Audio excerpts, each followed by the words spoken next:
Hare Krishna. Welcome to the Srimad Bhagavatam class. Thank you so much for joining. And today we will be covering the concluding part of the pastime of Ambarish Maharaj and Durvasa Muni. So before we get into Srimad Bhagavatam, let us recite the Mangalacharan prayers. So let me share screen. Okay. So let us recite the Mangalacharan prayers and then we'll get started. ॐ अज्ञानतिमिरान्धस्य ज्ञानाञ्जनशलाकया चक्षुरुन्मिलितं येन तस्मै श्रीगुरवे नमः। श्रीचैतन्यमनोभीष्टं स्थापितं येन भूतले स्वयं रूपः कदा मह्यं ददाति स्वपदान्तिकम्। वन्देऽहं श्रीगुरु श्रीयुतापदकमलं श्रीगुरून् वैष्णवांश्च श्रीरूपं साग्रजातं सहगण रघुनाथान्वितं तं सजीवं साद्वैतं सावधूतं परिजनसहितं कृष्णचैतन्यदेवं श्रीराधा कृष्णपादान् सहगण ललिता श्रीविशाखान्वितांश्च। नमः ॐ विष्णुपादाय कृष्णपृष्ठाय भूतले श्रीमते भक्तिवेदान्त स्वामिनिति नामिने। नमस्ते सरस्वती देवे गौरवाणी प्रचारिणे निर्विशेष शून्यवादी पाश्चात्य देश तारिणे। हे कृष्ण करुणा सिंधो दीनबंधो जगत्पते गोपेशा गोपिका कांत राधा कांत नमोस्तुते। तप्त कांचन गौरांगी राधे वृंदावनेश्वरी वृषभानुसुते देवी प्रणमामि हरिप्रिये। वंशकल्पतरुभ्यश्च कृपा सिन्धुभ्य एव च पतितानां पावनेभ्यो वैष्णवेभ्यो नमो नमः। जय श्री कृष्ण चैतन्य प्रभु नित्यानंद श्री अद्वैत गदाधर श्रीवासादि गौर भक्त वृंद। हरे Krishna Krishna Krishna Hare Hare Hare Ram Ram Ram Hare Hare.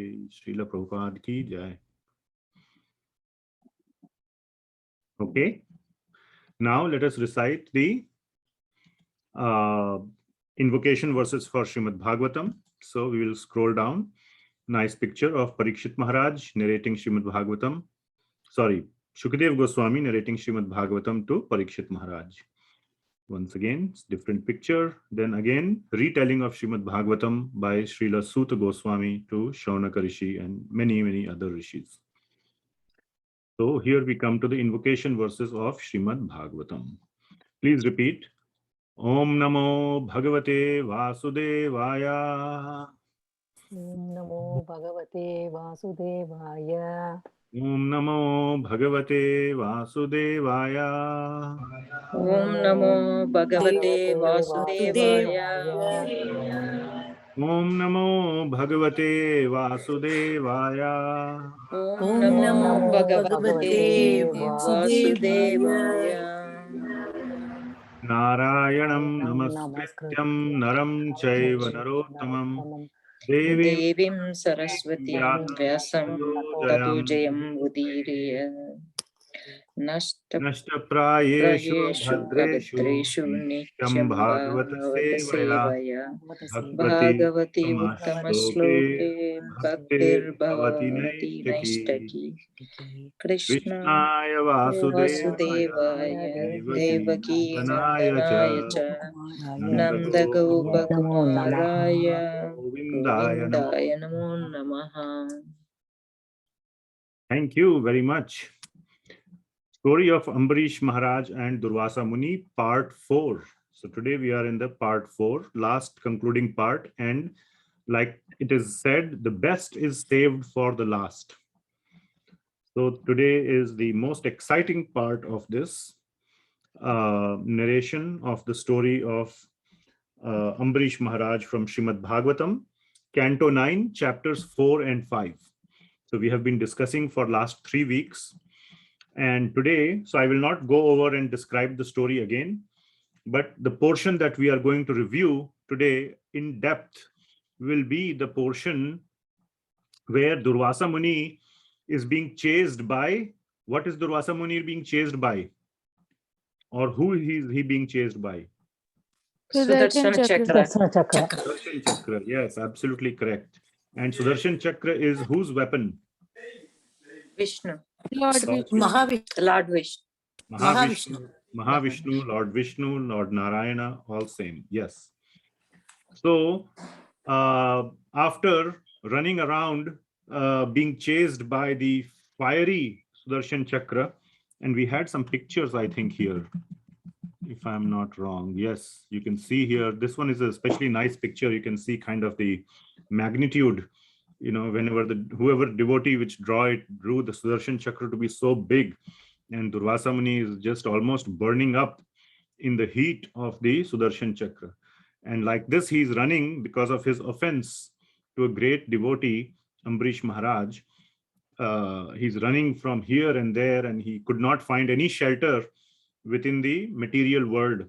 He went to Lord Brahma, then he went to Lord Shiva in the spiritual world.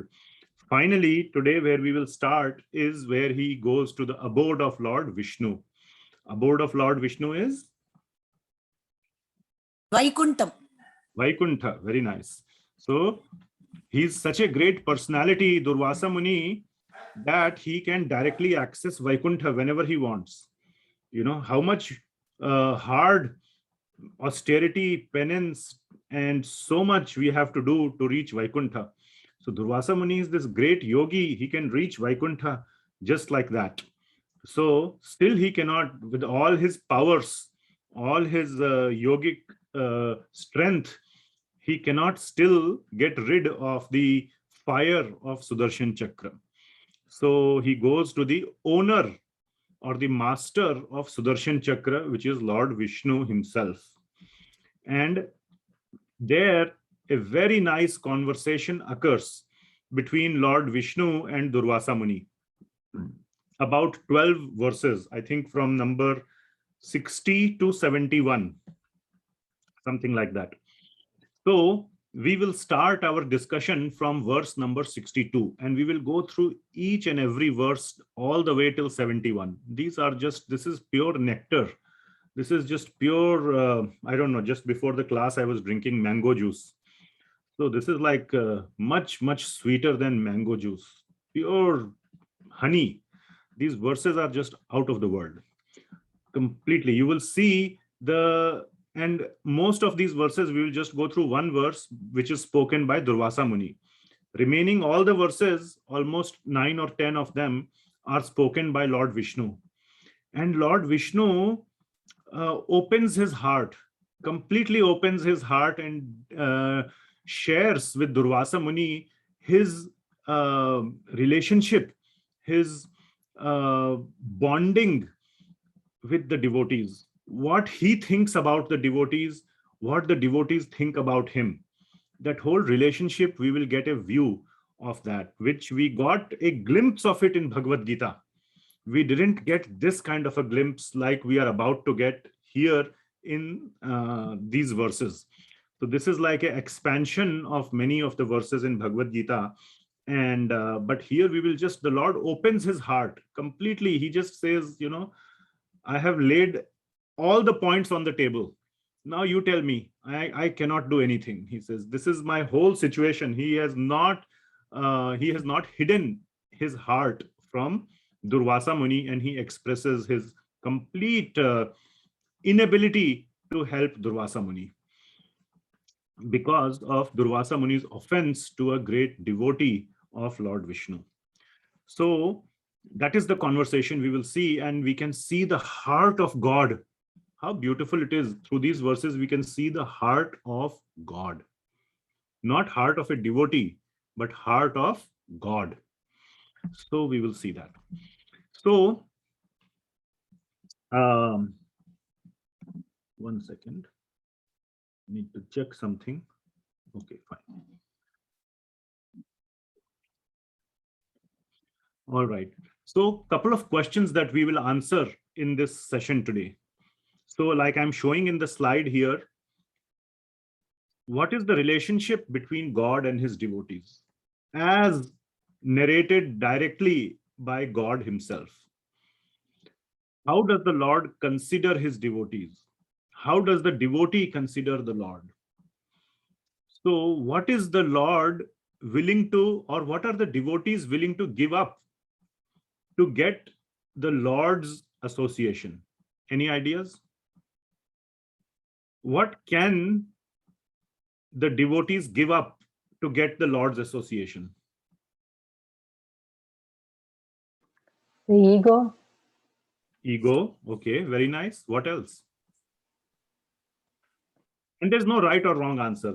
That is, there can be many right answers. Attachments. Attachments. Very nice. Attachments to what? Maybe like ego could be one. Attachment to my ego, mom, me and mine. What else?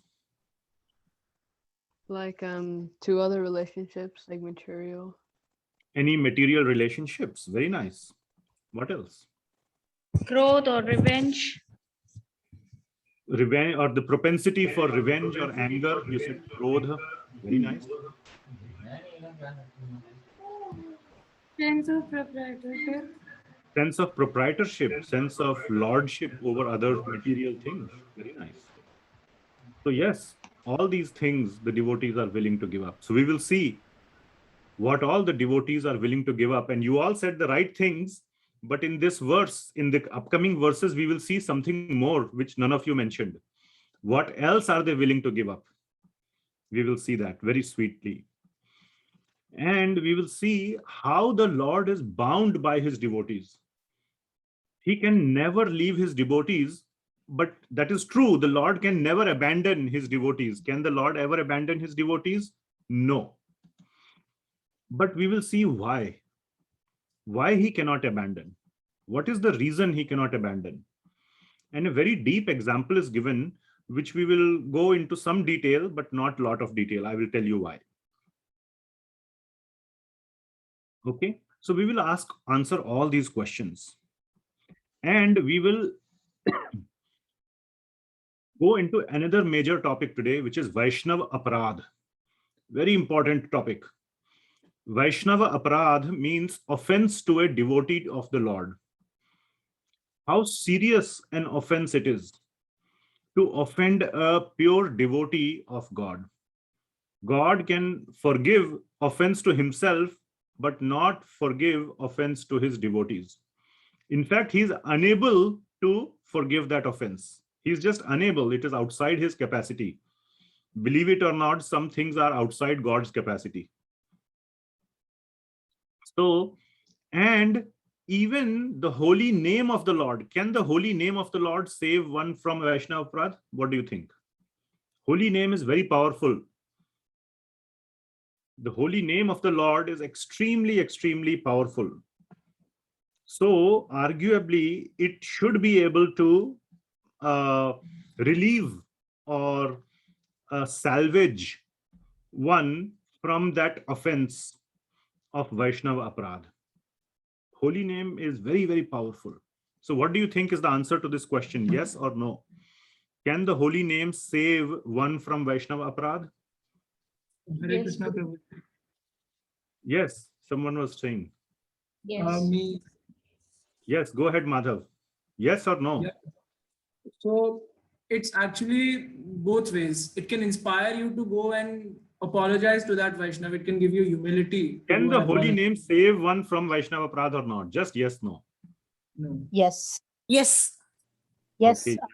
Yes. My point is, if I do Vaishnava Aparadh, and then I come and take the name of the Lord for 1 year, not 1 hour, not 1 day, 1 year I take the name of the Lord. Can it counteract the offense? Can it nullify the offense? So many devotees are saying yes. Anybody wants to say no? No. I want to say no, Prabhu. Madhav is saying no. He's saying no. Sincerity I they can. I think it depends on like your intention of like using, whether you're using the holy name as a cop out or whether you're sincerely like Yes. asking for We have forgiveness. some people in between. They are saying depends on your consciousness how you are taking the holy name as a way to get out of jail free card, as they call it. So either you're using it like a formula, go commit offense and then take a medicine. Okay, like, go dirty your hands, then come home, wash it with soap. Now your hands are clean. Tomorrow again, you can go and dirty your hands. So not like that, but even if, not as a formula. Definitely not as a formula, but even in reality, genuinely, if you take the name of the Lord, can you get relief? Yes. Yes. Okay. Many devotees are saying yes. We will see the answer. Okay, so all these questions, we will see the answer. And we will see what is the remedy also. As per these 10 verses spoken by God, spoken by Lord Vishnu. So we will see, very interesting, very interesting. So all these things are revealed. The heart of the Lord is revealed, and the whole concept, all the logic and the how Vaishnava Aparadha works, what are the effects of it, and how to get relief from it. All that we will see. So let us go on the journey. Okay, so where is my other screen? Okay, right here. So we will go to the Srimad Bhagavatam. This is Canto 9, and we are in chapter 4, and we will go to advanced view. Those of you who have used Veda base or not used much, there is something called advanced view. So you can go to advanced view and you can get the whole text as it is, as you will see in the printed copy of Bhagavatam. So today narration, we will start from verse number 62. Okay. So verse number 61 or number 60 is where it says that thereafter Durvasa Muni goes to Vaikuntha Dham. After he could not get any help from Lord Shiva, he goes to Vaikuntha Dham, where the Supreme Personality of Godhead, Lord Narayana, resides with his consort, Srimati Lakshmi Devi, or the goddess of fortune. And then he speaks the following words. Durvasa Muni, the great mystic, scorched by the heat of the Sudarshan Chakra. He's about to be burnt up. He has little bit life left in him. And he fell at the lotus feet of Lord Narayana, his body trembling as he spoke as follows. So this is what he says. O infallible, unlimited Lord, protector of the entire universe, you are the only desirable objective of all devotees. I am a great offender, my Lord. Please give me protection. So he is asking for protection from Lord Narayana because Sudarshan Chakra belongs to Lord Narayana. And he acknowledges, I am an offender. I have offended your devotee. So let us see. We will continue our reading from verse number 62. So in Sanskrit, we will go through each line, each word, very nice verses all the way from 62 till end of the chapter. There are not many verses, about 10, 11 verses are there. We will go through it. So number 62. I will recite these verses. Ajanata te param anubhavam kritam maya agham bhavatah priyanam vidhehi tasya apachitim vidhatar muchyate yannamni udite narako api. So we will see the translation. Ajanata te param anubhavam. Ajanata. Ajanata. Jan means janata hai, wo ye janta hai. Janta means to know. Ajanata means to not know. Te param anubhavam. I was not aware. Durvasa Muni is speaking this verse. So this is the only verse which Durvasa Muni is speaking, what we will read today. Next verse onwards, Lord Narayan speaks. So Durvasa Muni is speaking, I was not aware of your param anubhavam, of your inconceivable, of your supreme potency, param anubhavam. I was not aware, ajanata. And I have kritam maya agham bhavatah priyanam. Kritam means I have done. I have done what? Maya, I have done maya kritam agham. Agham means great offense. I have committed a great offense to your loved one, to Priyanam, to your beloved devotee. So he has messed, he has, जैसे कहते हैं पंगा नहीं लेने का. So he has taken a panga with a great devotee of the Lord. And now he is saying, Vidhehi tasya apichitam vidhatar. You are the vidhata. We say, vidhata. So you are the vidhata. You are the supreme controller. You can do anything you want. Okay. So can you tell me some vidhi? Can you tell me some mechanism or some solution, some vidhi to counteract this offense, to nullify this offense? And he is saying, this is the line we were talking about. Can the holy name counteract this offense?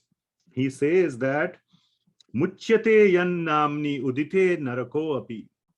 So even those who are narako, those who are going towards naraka, who are destined to naraka, even they get liberated. Muchyate. Muchyate means to be liberated or to be delivered by your name itself. So those who are going towards hell can be delivered simply by your name. And I have come directly to you. Not only to your name, I have come to you. So definitely you can deliver me. Okay, your name I could have taken even from planet Earth, but I have come directly to you. When your name itself is so powerful, how much more powerful you are. So please find a solution to counteract this offense. This is what is the mentality of Durvasa Muni. And Lord Narayan will say, my name, what to speak of my name? Even I cannot save you. So the answer is no. Holy name cannot save somebody from Vaishnava Aparadh.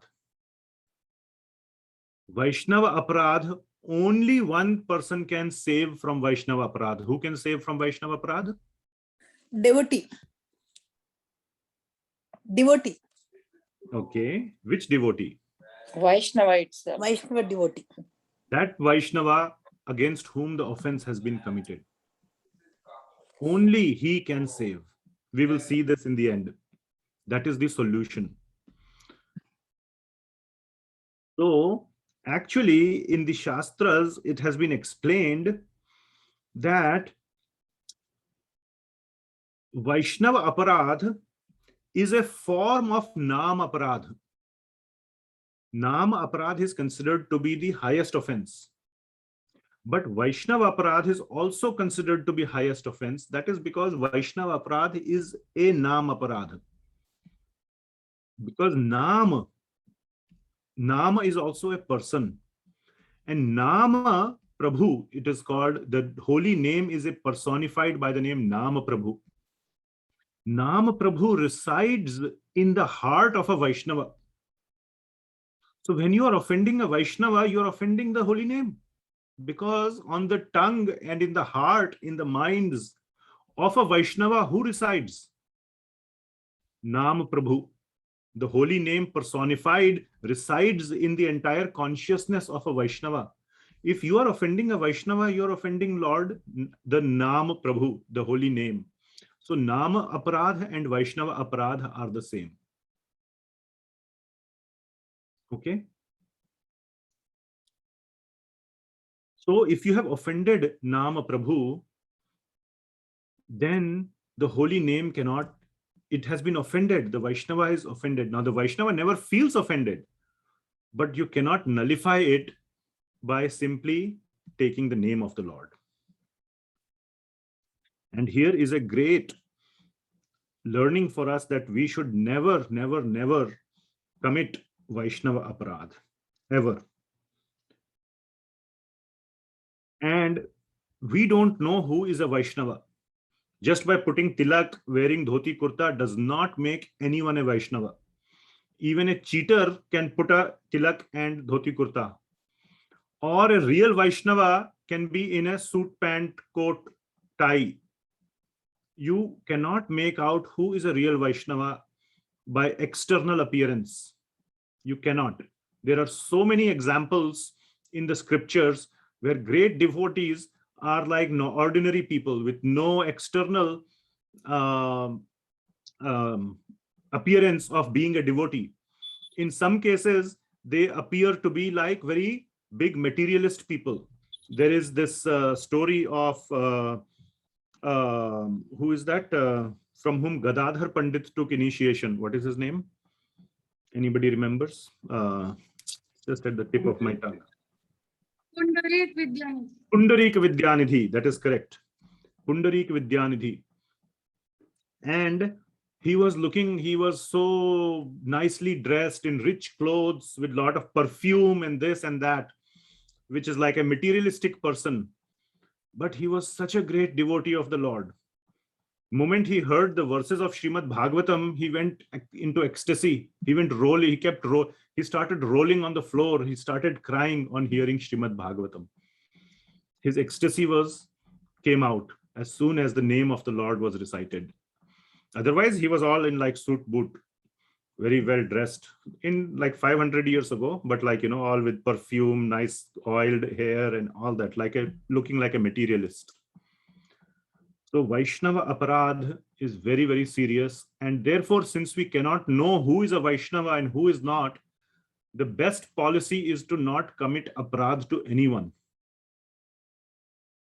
That is the best way to avoid Vaishnava Aparadh. And that is what is recommended in Bhagavad Gita, so many places. Become a good person. Become a very gentle, humble person. Don't offend anyone.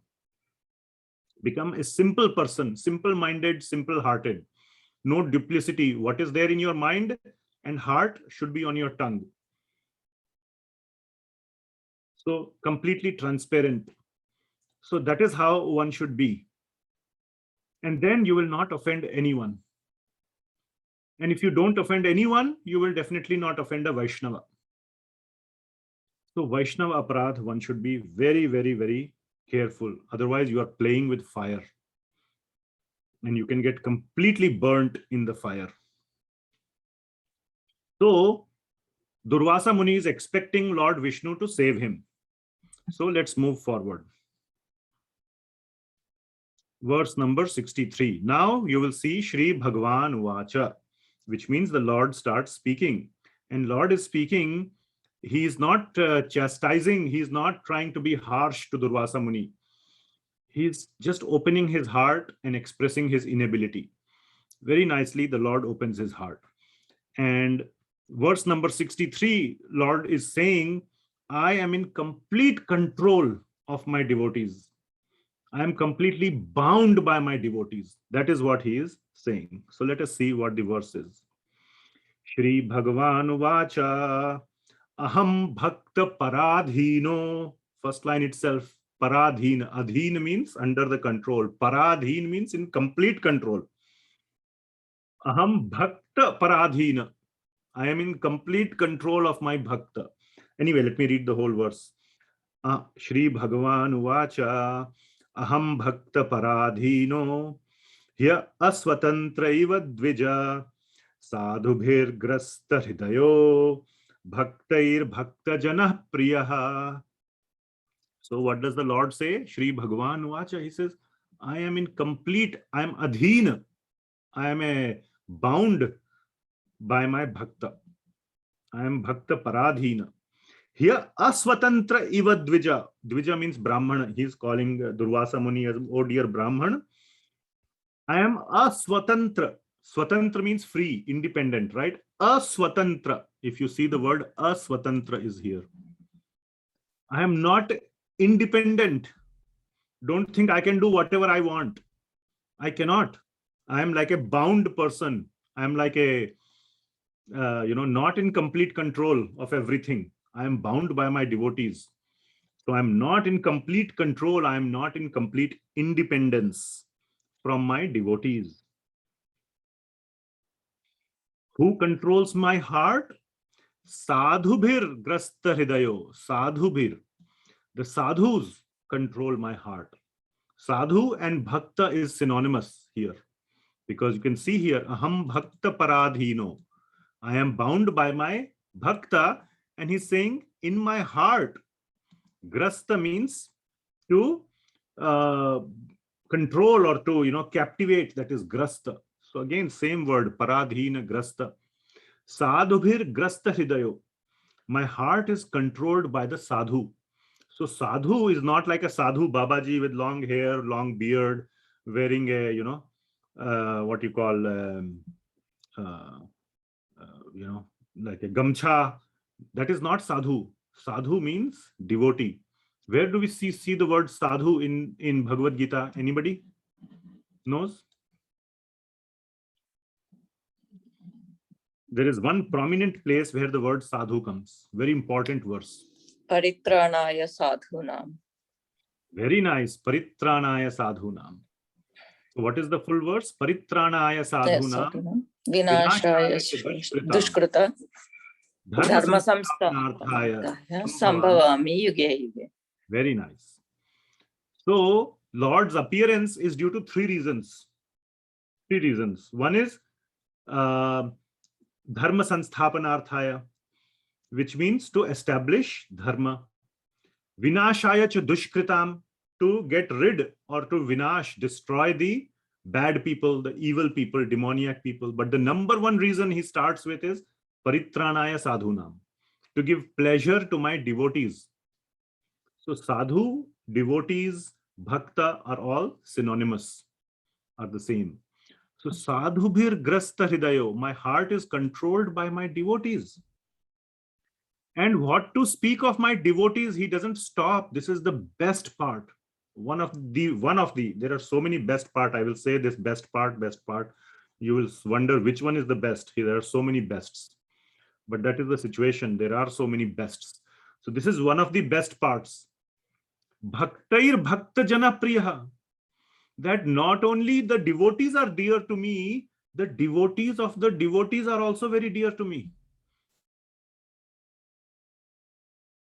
So he's saying, I may not even know who is the devotee of my devotee. I just know my devotees. But whoever is the devotee of my devotee is also very dear to me. So much Lord is in control of his devotees. He's so much given to his devotees. This is so beautiful. Bhaktair bhakta jana priya. So many people ask me the questions. I am a devotee of Lord Hanuman. Is that okay? Or I have so much attraction for Prabhupada. I don't know about Krishna that much. Krishna is this, okay, I have read in the books, he plays flute, he is this blue boy. All that is fine. I have seen pictures, but what Prabhupada has done in the modern world, how much austerity he went through, how much trouble he went through to spread Lord Krishna's name. I am very, very affected by that. So is it okay if I have a lot of attraction and devotion to Prabhupada, but I don't have that much attraction for Krishna? It's a little abstract. And my answer is absolutely yes. Absolutely. If you are a devotee of a devotee, no problem. Lord Narayan is saying here, Bhaktair Bhakta Jana Priya. So automatically you are being loved. You are Priya to Lord Narayan. Now Hanumanji, some people come and ask, now depends on Hanumanji, why you are praying to Hanumanji? To become like a strong man, to win the wrestling competition? All these wrestling, training schools, they have a deity of Hanumanji. So then it is a material motivation. So not like that one, not material motivation, but if you are really devoted to Hanumanji, then that is totally fine. You are Bhakta Bhakta Janair Priya. You are automatically a Lord Ram will consider you very, very dear to him because you are dear to Hanumanji. That is perfectly fine. So here Lord Narayana is saying that Aham asat asvatantra. I am not independent. I am dependent. Now, one of the things that are explained by Acharyas, it is not like that he is unwilling to take action. No, it's not like he's unwilling to save Durvasa Muni. He is unable to save Durvasa Muni. There is a subtle difference. It's like you have committed an offense to my devotee. I will not I will not do anything. That is a policy. It's not a policy of Lord Narayan. It is just his actual inability. He cannot. So there is a difference. He is actually powerless.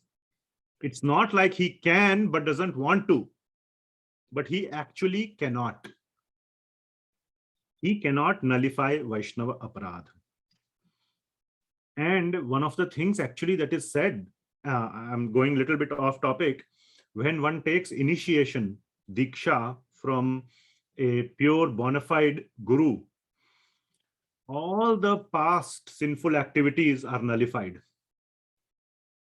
Then the question is, why do some devotees who have taken initiation suffer?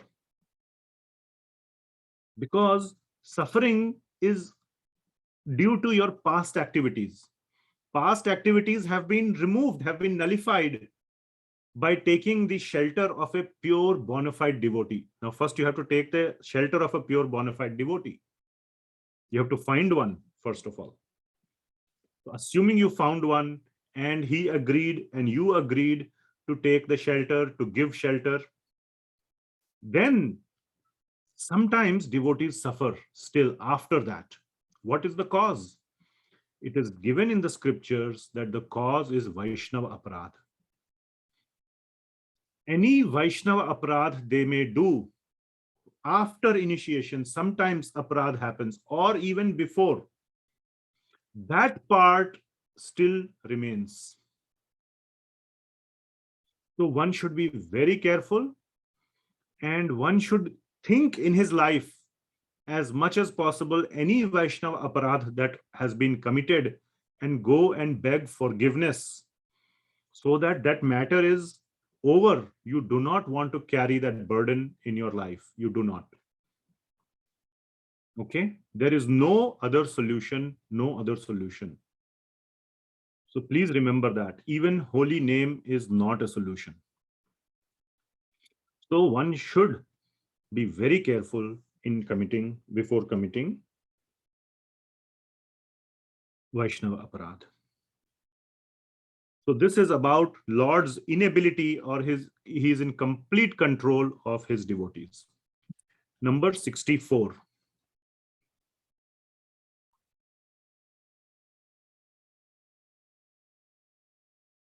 Did we cover everything in 63? Yes.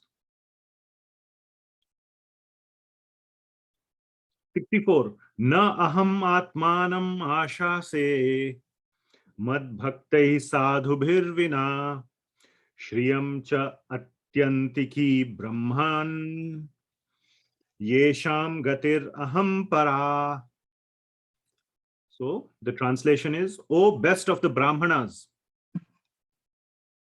without saintly persons for whom I am the only destination, I do not desire to enjoy my transcendental bliss and my supreme opulences.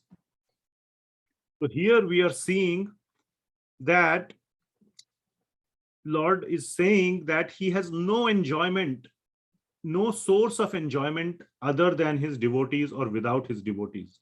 The devotees are the only source of his enjoyment. So we are now going a little bit deeper. The Lord is disclosing what gives Lord joy. Where does the Lord or God find his happiness? He's also looking for happiness. He's looking for love. So where does he find happiness?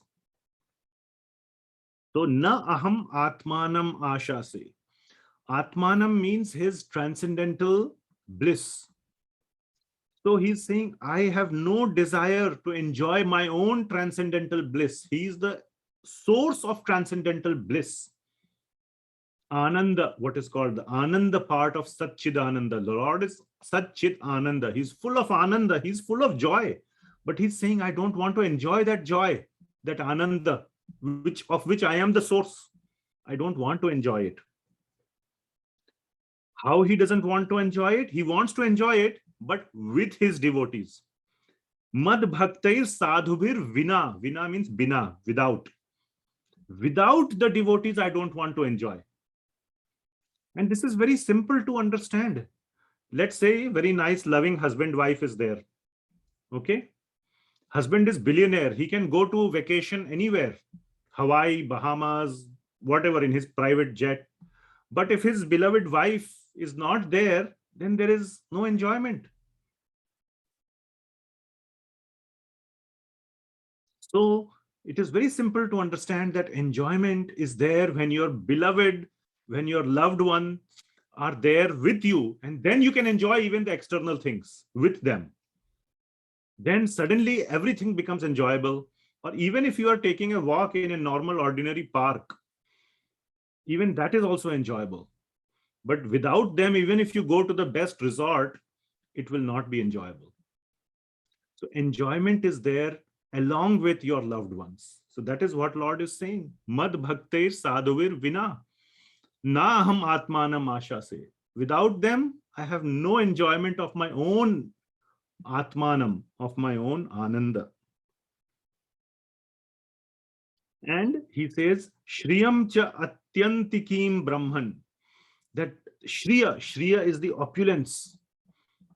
All the opulences of the Lord. He says that I have no desire to enjoy all my opulences either. Neither my transcendental bliss nor my opulences. Yesham gatir aham para. And I am, because I am the destination of my devotees are trying to be with me. How can I find enjoyment elsewhere? When Lord's devotees cannot find any enjoyment without the Lord, imagine this situation. You can only find enjoyment with your beloved, but your beloved can find enjoyment in other things without you. Is that a good situation? That's not a good bi-directional, that's not a good reciprocative situation, that you are desperate to be with your beloved, but your beloved is okay if it's with you, without you, all the same. No problem. That's not good. But when the beloved cannot enjoy without you, you also cannot enjoy without the beloved. That is the situation of the Lord and his devotees. And he's saying, how can I do something when my devotee over there is suffering?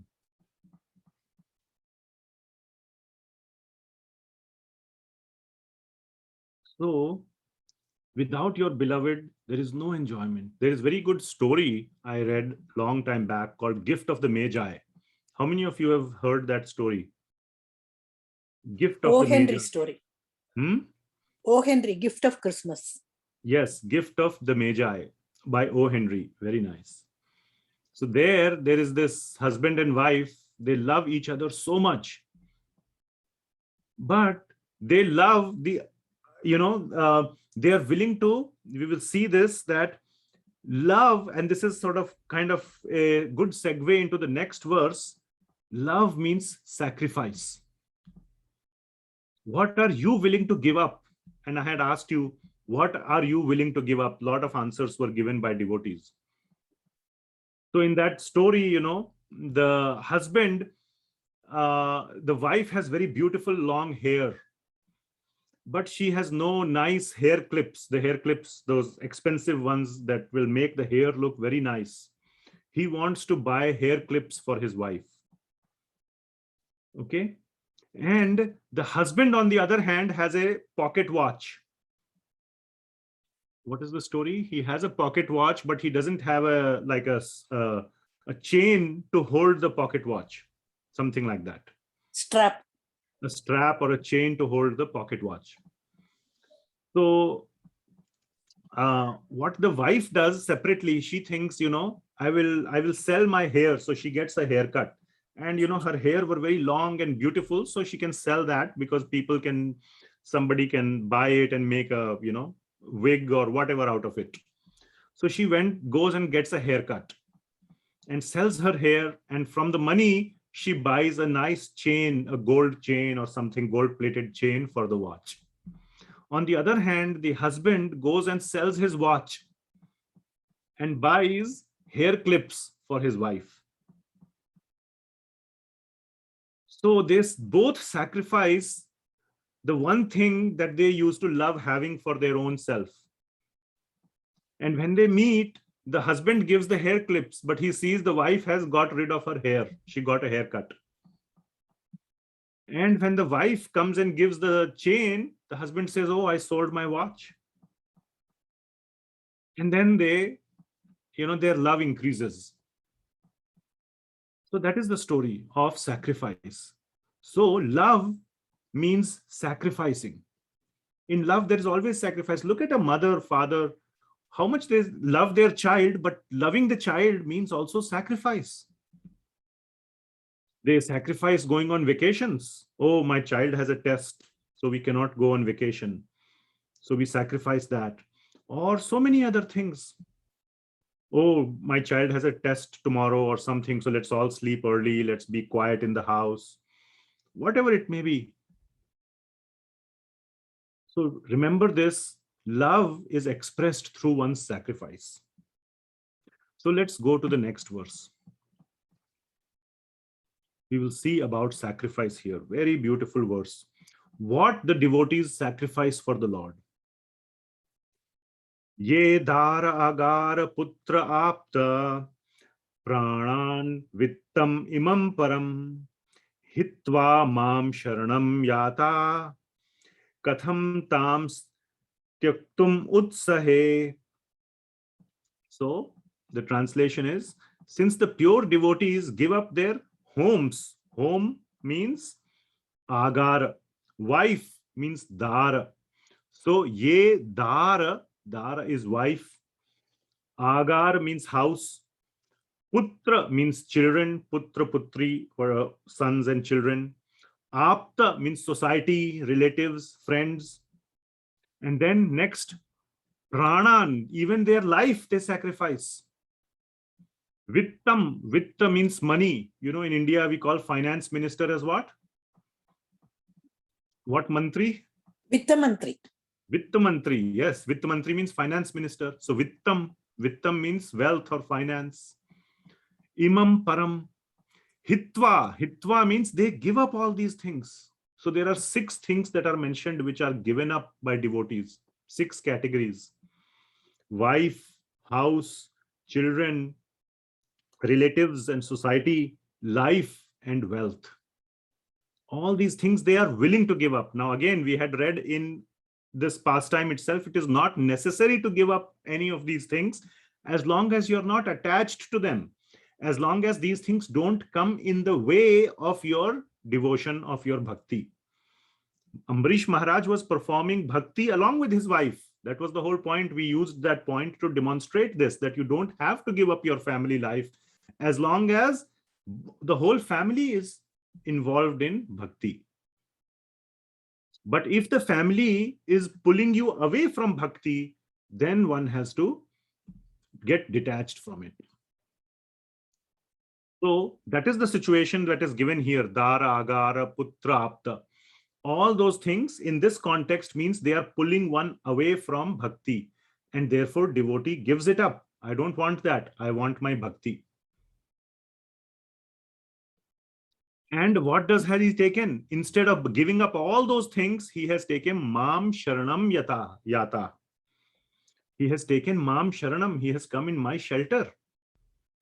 He has given up all those things and come to me. How can I abandon such a person?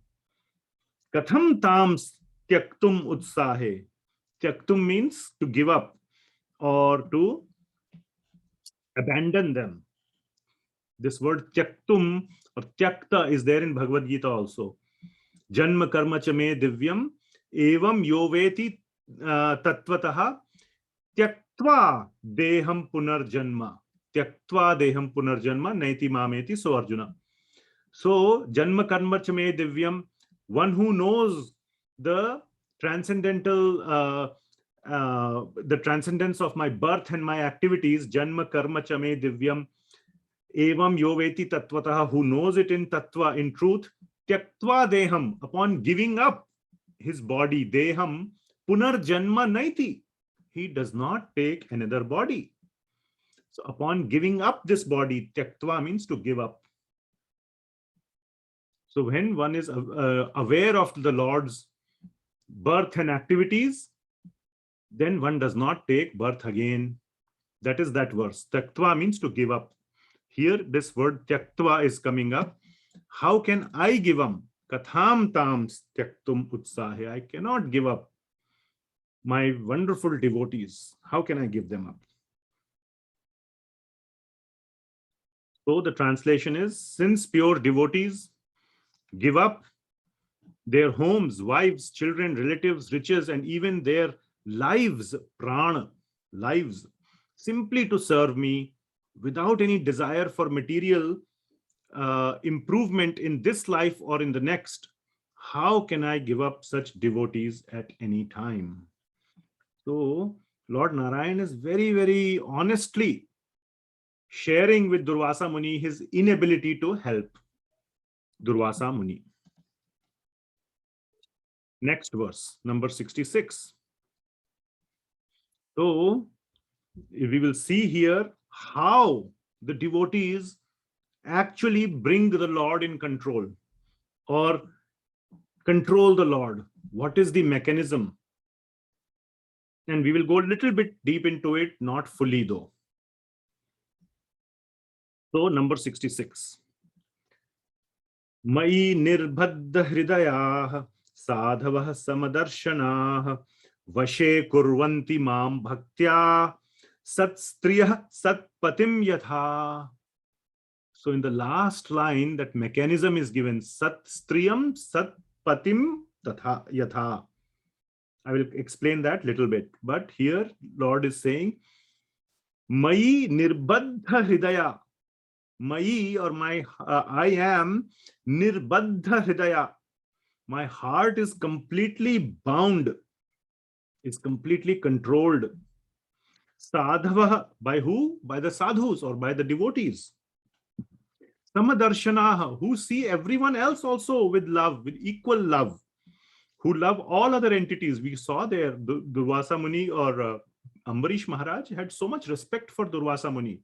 So devotees are not like, oh, I'm only going to love the Lord, everybody else I don't care. It's not like that. The devotees have love for everyone because they see everyone carrying the Lord in their hearts. So when they love the Lord so much, they also see everyone in a loving way. But the devotees have completely vashe kurvanti mam bhaktya. Vashe kurvan, this kind of very simple Sanskrit. Vashe, mere vash mein kar liya hai. Vashe kurvanti mam bhaktya. The devotees, my devotees have controlled me. They have completely made me under their control. Vashe kurvanti mam bhaktya. Sat striyah satpatim yatha. Now this is the mechanism. It has very deep meaning. Like a chaste wife brings a chaste husband or their gentle husband in control, as a chaste woman brings the gentle husband under control by service. So this has a very deep meaning. So here it is being shown how a wife, simply out of her chastity, out of her severe devotion to her husband, has her husband in complete control. Even if the husband wants to sway a little bit, not wants to, see, this is where the difficulty comes. Even if the husband is, I would say, tempted to be swayed, or there is any temptation or anything like that, immediately he remembers the strong, severe chastity of his wife. And he just says, I cannot do this. What am I thinking? And he just, goes in the straight line. So it is not that he is actually bound with ropes. So there is a subtle, so very apt example Lord Narayan is giving. It's not by physical ropes, but it is the bond of love. And the bond of love is so strong that it is stronger than the bond of ropes. So I can give more examples and more in-depth meaning, but I will stop there because I don't feel very comfortable going deeper into that discussion in a larger audience. But hopefully you can understand how the devotees bring the Lord in complete control, just like a chaste, a severely, a very 100% chaste wife, a gentle husband is completely in control of that. Cannot be swayed, cannot be tempted, cannot be, does not go out of line. That is the mechanism by which the devotees or the Lord is in complete control of his devotees. 67th verse. And he's now explaining how the devotees serve the Lord, or what is their austerity. The example of chastity was given in the previous verse. What does it mean in the case of devotees? What is that chastity? That severe chastity, that is in the devotion case, that is seva. Seva to the Lord. Their unmotivated, unconditional service, seva to the Lord, is what binds the Lord to them. And that in that seva, they get so much pleasure. It's not seva like hard labor, and end of the day, you're like, finally I'm done. Now I can sleep. Finally, my seva is done. Thank God. Not like that. The seva itself is pleasure, is so pleasurable. So we will see this aspect. So number 67. Mat sevaya pratitam te salokyadi chatushtayam na icchanti sevaya purna kuto anyat kala viplutam.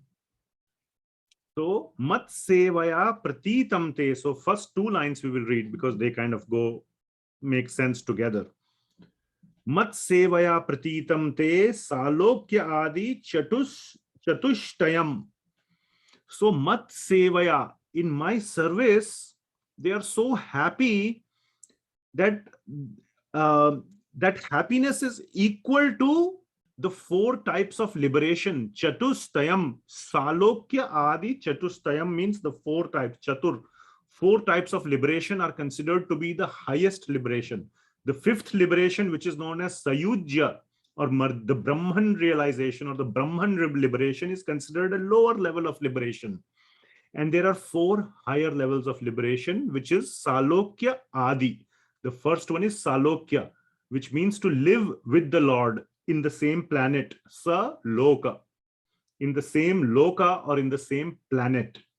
So that is Salokya. Then there is Samipya, living close to the Lord, Samipya. The third one is Salokya, Samipya, Sarupya, which means having the same form as the Lord. All these liberations, by the way, are in spiritual world. Sarupya and Sarishti, having the same opulences as the Lord. So these are details that are described in the scriptures, but all these are wonderful forms of liberation. So what Lord Vishnu is saying, that in my seva, they consider it to be equal to these kind of liberation. And they don't want anything else. Na icchanti sevaya purnaha.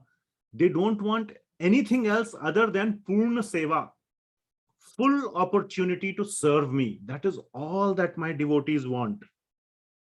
What kuto anyat kala viplutam. Kala viplutam means something that gets destroyed by time, which means temporary.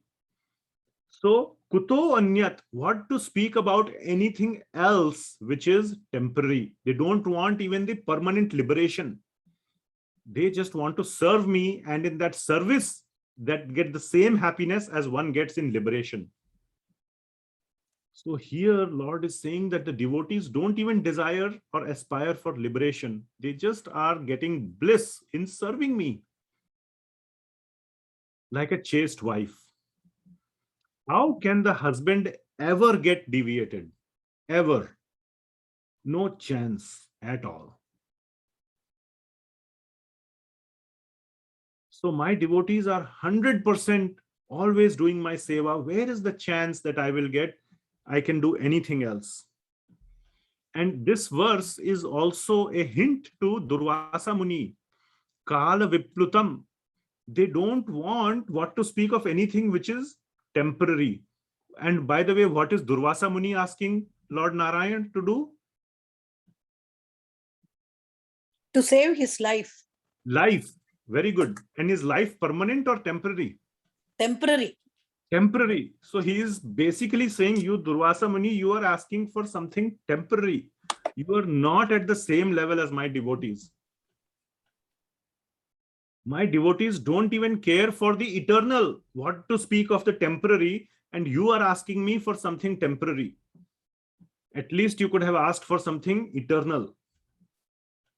So on one side, you are asking for a Kala Viplutam object, an object which will anyway get destroyed by time. One day or the other, you will die. You just don't want to die right now.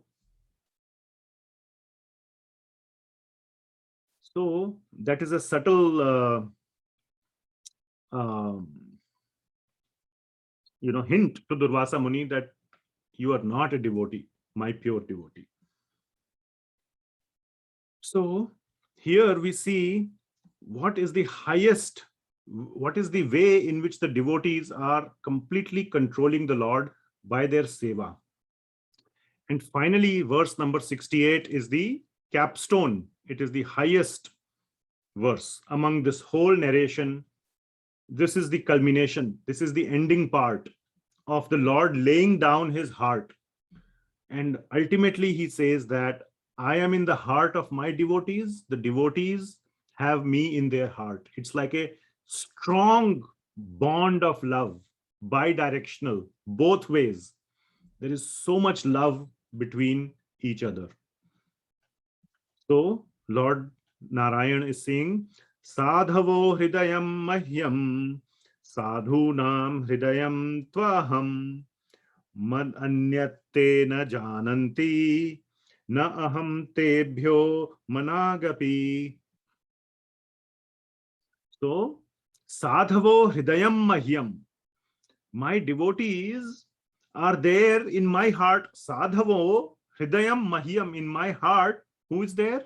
The sadhu, the bhakta. They are there in my heart. And sadhunam hridayam, in their heart, tva aham, I reside in their heart. Hanumanji one time showed his heart. What was there? Who was there? Lord Rama. Sitaram. Lord Sitaram. Sita, Mother Sita and Lord Ram were residing in Hanumanji's heart. There's one very nice story I've heard that Vibhishan comes to the shelter of Lord Ram. Okay. So Sugriva is asking, and Lord Ram is so happily accepting Vibhishan. Other people are suspecting that this Vibhishan is like a spy.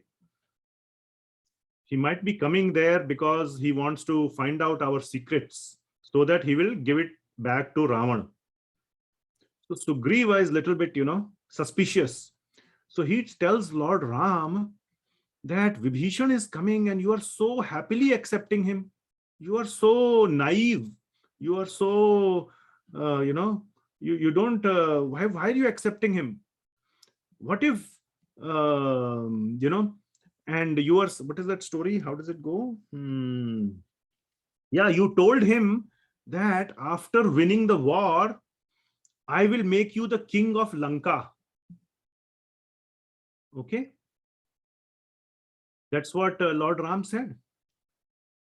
So then he says, what if Ravan comes and takes your shelter? Now, Vibhishan came and take your shelter. You have given him Lanka. If Ravan comes and takes your shelter, what will you give him? You have already given Lanka to Vibhishan. What will you give to Ravan? Lord Ram says, what does he say? He says, He said he will give Ayodhya. Yeah. yes, very nice. He says, if Yeah. Ravan comes, I will give him Ayodhya. He says, Ayodhya you will give to Ravan? But right now, Bharat is ruling Ayodhya while you are in the forest. Ayodhya is being ruled by Bharat. So what will happen to Bharat? Where will he go? he will give Vaikunt to Bharat. Very nice. So he says, no problem. If I give Ayodhya to Ravana, then I will give Vaikuntha to Bharat. He says, oh, you will give Vaikuntha to Bharat? तो फिर आप कहाँ जाएंगे? Where will you go? You are the Lord of Vaikuntha. So where will you go? He will rule the heart of Hanuman. Yes. So he says, no problem. I will go and sit in the heart of Hanumanji. I have permanent place. So he says, what do I do in Vaikuntha? I have no business in Vaikuntha. I feel alone in Vaikuntha. The best, most comfortable place for me is to sit in the heart of Hanumanji. So I will go and sit there and I will be happy. Let Bharat take Vaikuntha, let Ravan take Ayodhya, and let Vibhishan take Lanka. So like that, Lord Ram is saying. So very nicely, we see how the Lord is so happy in the heart of the devotees, and in the devotees, you know, they are in the heart of the Lord. So that is what is being said here. Sadhavo hridayam mahyam, sadhunam hridayam tvaham. Such a beautiful sentence. Mad anyat te na jananti. Mad anyat, mere bina, anyat means anya. Anya means anything else. Mad anyat, anything else other than me, te na jananti. They don't know anything but me. Na aham tebhyo managapi, and I don't know anything but them. So neither in my heart nor in my mind there is anything but my devotees. And for the devotees, in their heart or their minds, there is nothing but me. So such a strong point is being made by Lord Vishnu, that the extreme relationship between the Lord and his devotees, he is saying.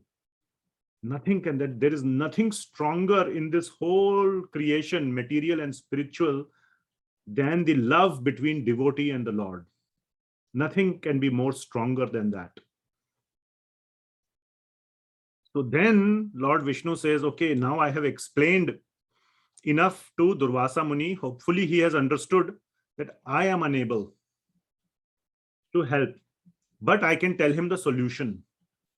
So what is the solution? Now Lord Narayan will tell in the next 3 verses and we will be done. So next verse, number 69, he says, let me tell you the upaya.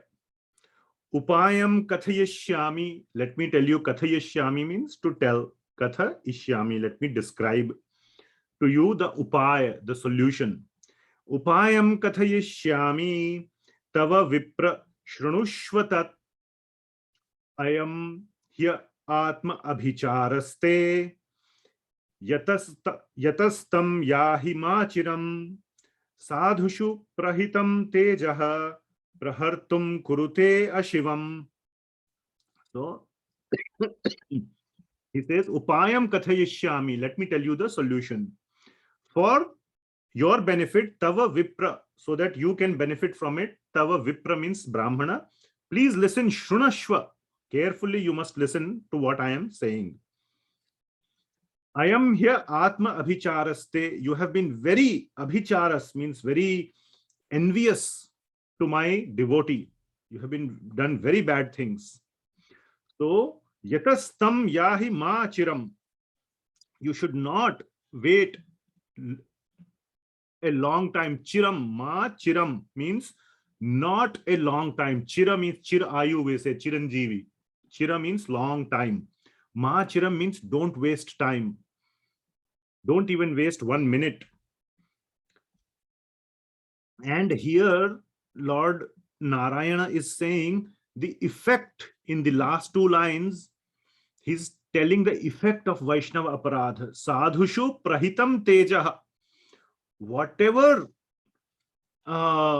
you do to my devotee, whatever force or you apply, tejaha, whatever power, whatever force you apply to my devotees, that same force get applied back to you. Prahurtam kurute ashivam. That same thing happens to you. Nothing happens to them. it just bounces back on you. So whatever aparadha you have done to Vaishnava, thinking that they will get affected, you get affected. They are protected by the Lord.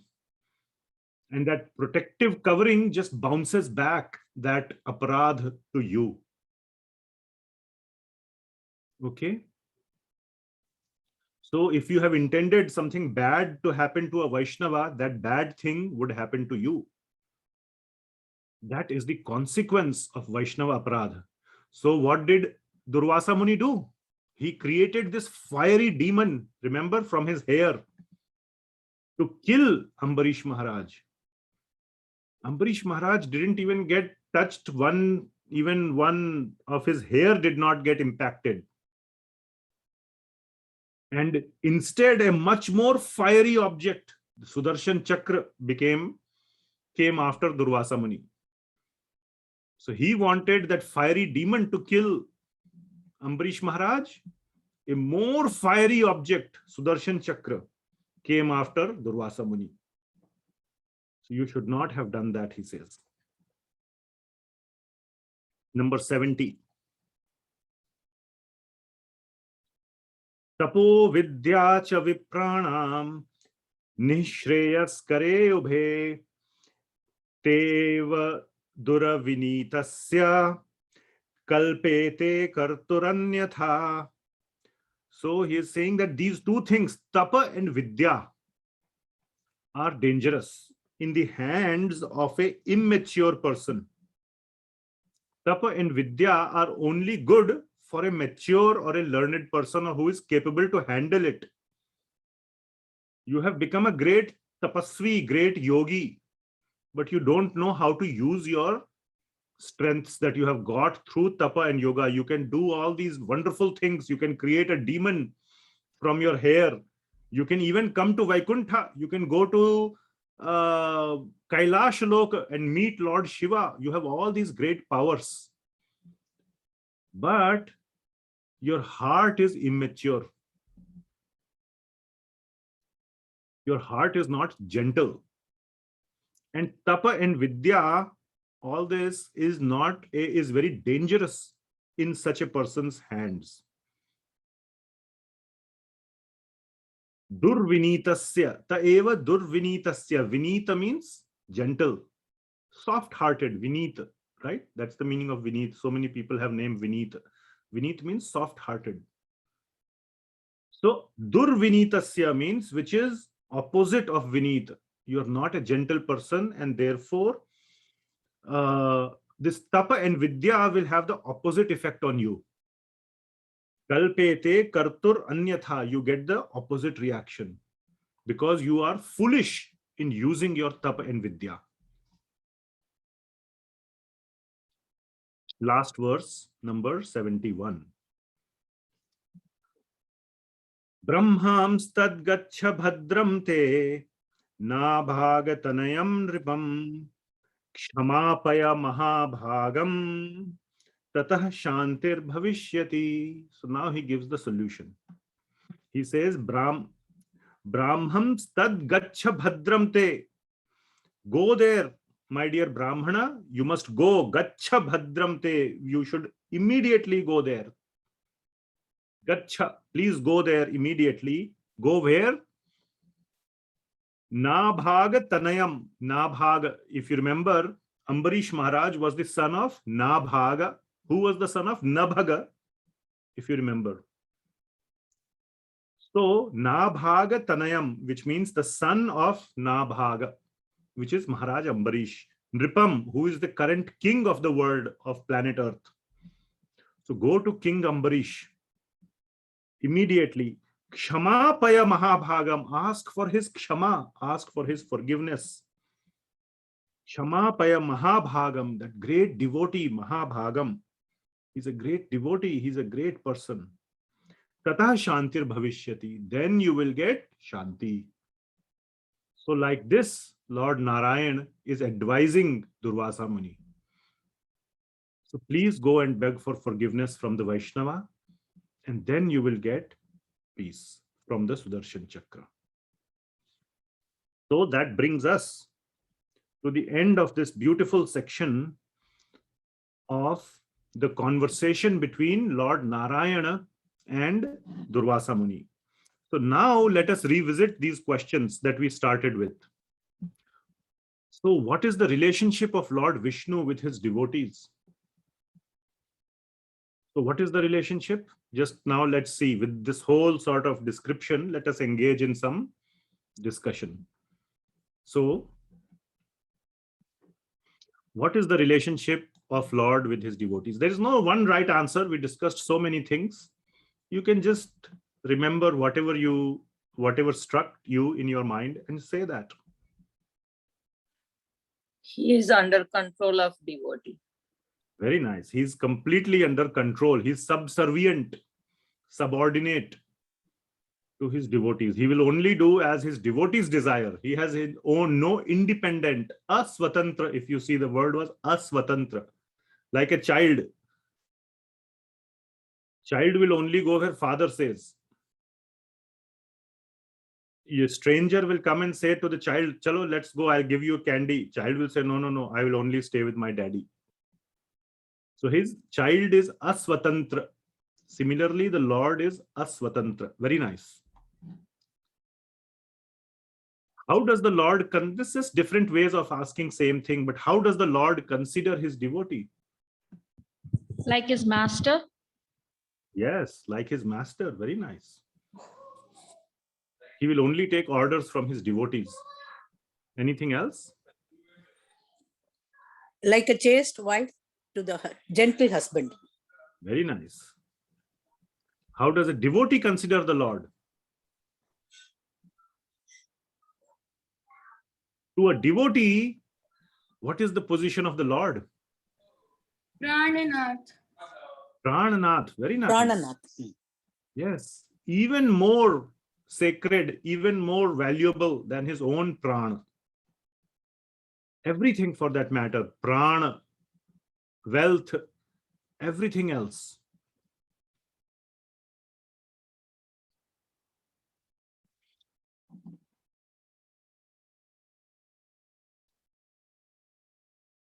What about the Lord's relationship with a devotee of the devotee? What has been said about that? Very dear to him. Very dear, yes. Devotee of the devotee is also very dear to the Lord. So whether you are devotee of the Lord or a devotee of the Lord, same thing, no problem. No problem at all.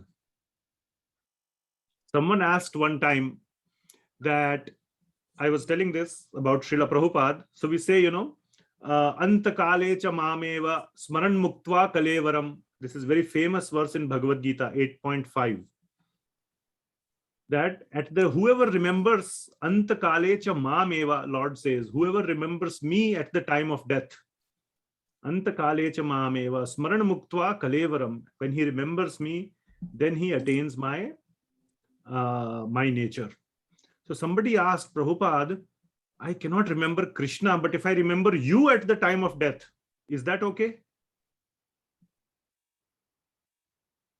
Then Prabhupada said, yes, no problem.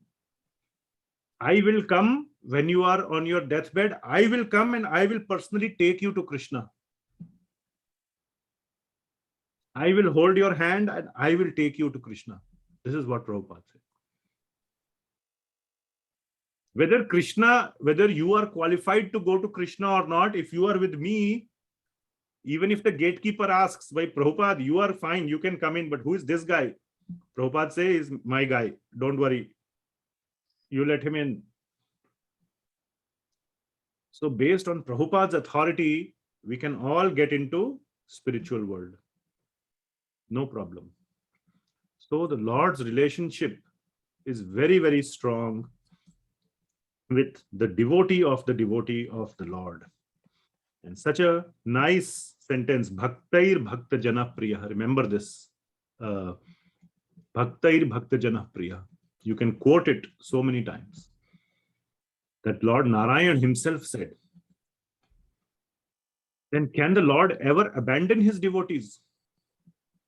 No. Never, never.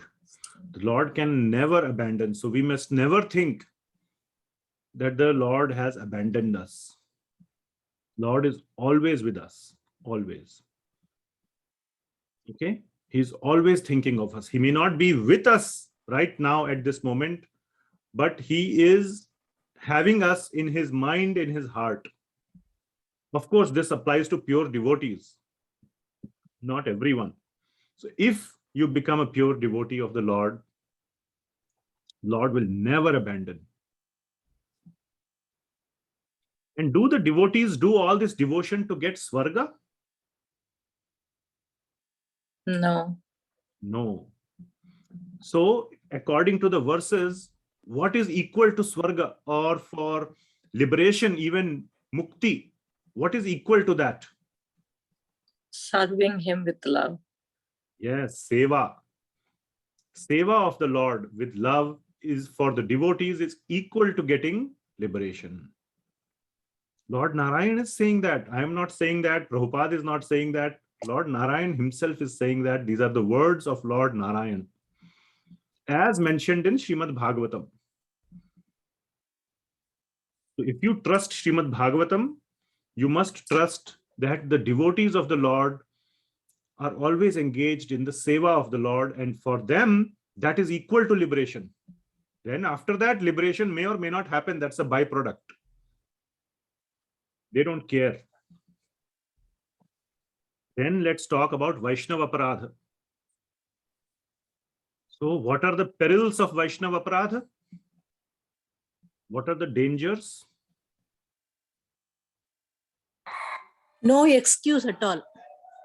No upay, no solution. Nobody can help. Not even the Lord can help. What else?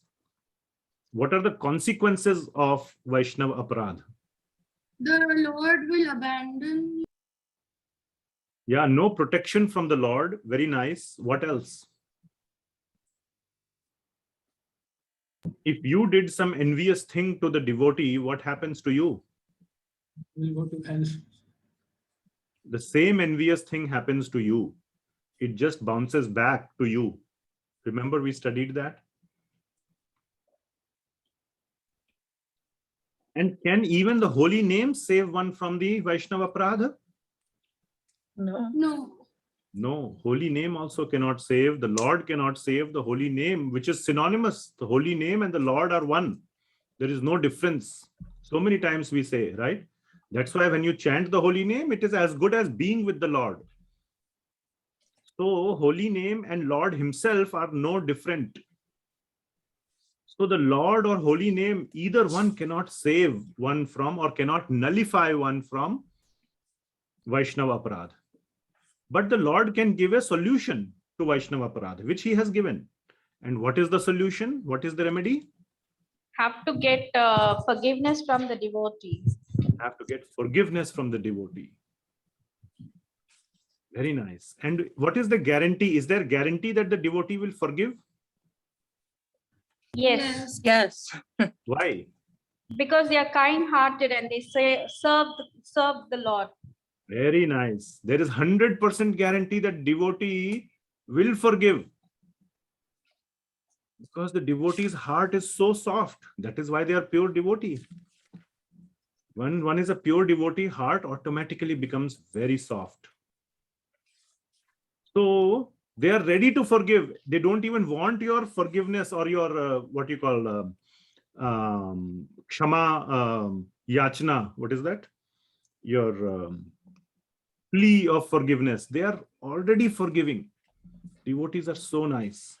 But it is our job to go ask for forgiveness. Devotees have already forgiven, but it is our duty. We must act, we must perform the act of asking for forgiveness. Then we will get Shanti. What is the last line of the chapter that we read? Then you will get Shanti. Tataha Shantir Bhavishyati. Then you will get Shanti. Go do Kshamapaya Mahabhagam. Remember that? Last line. Kshamapaya Mahabhagam tatah shantir bhavishyati. You must go and ask for kshama, then you will get shanti. They have already forgiven, but you must ask. So don't think that, oh, they must have forgiven. What is the need to ask now? They have already forgiven. No, one should not think like that. One should still go and beg for forgiveness.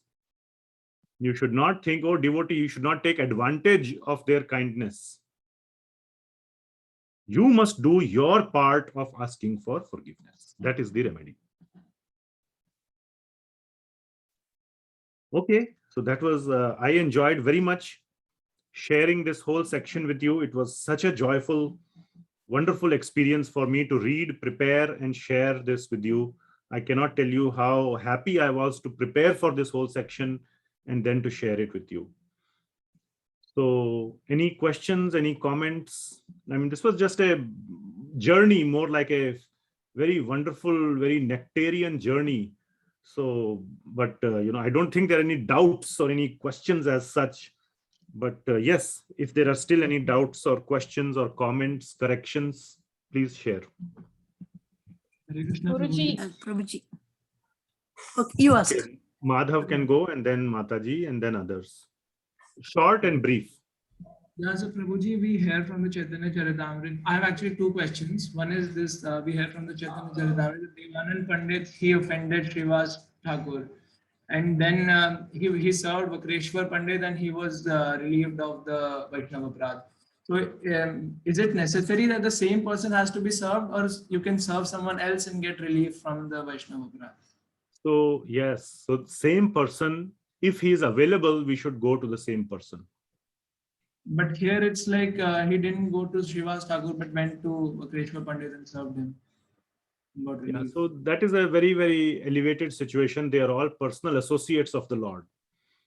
But in our situation, we are talking here about the direct associates of Lord Chaitanya Mahaprabhu. So, but in our situation, if the devotee is available, if he's alive, we should definitely make it a point to reach out to them directly. But if they are not available, then in a public setting, in front of devotees, we should acknowledge our shortcomings and we should beg for forgiveness to other devotees in an open way. That is what causes our heart to get cleansed and for us to get the Shanti and relief from the Aparadh. Okay. Another question is that I've heard several places that Nitai can give you relief from Vaishnava Aparadh. If you approach Nitai, then he can give you relief from that. So is it true? I don't know that. I have, if you can send me the reference, I will try to do some research on that. But yeah, these are very nice questions. Thank you. Yes, Mataji. Vaishnava Aparadha, you said, Prabhuji. In the case of Ajamila, how he was acquitted, I don't understand. So he did not commit Vaishnava Aparadh. He committed a lot of sinful acts. He became a dacoit or a plunderer and this and that, but it is not clear from the Bhagavatam that he committed Vaishnava Aparadh. Oh. Okay. Vaishnava Aparadh means offending a pure devotee of the Lord. He did a lot of sinful acts. Sinful acts can be relieved.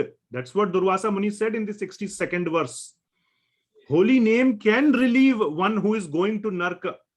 So Ajamil was straight headed to Narka. Straight. He had a straight one-way ticket to Narka. But unconsciously he took the name, the holy name of the Lord, and he was given a second chance. Thank you. And then he lived a very pious life. And then he went back to the spiritual world. Okay. Thank you, Prabhuji. Any other comments or questions?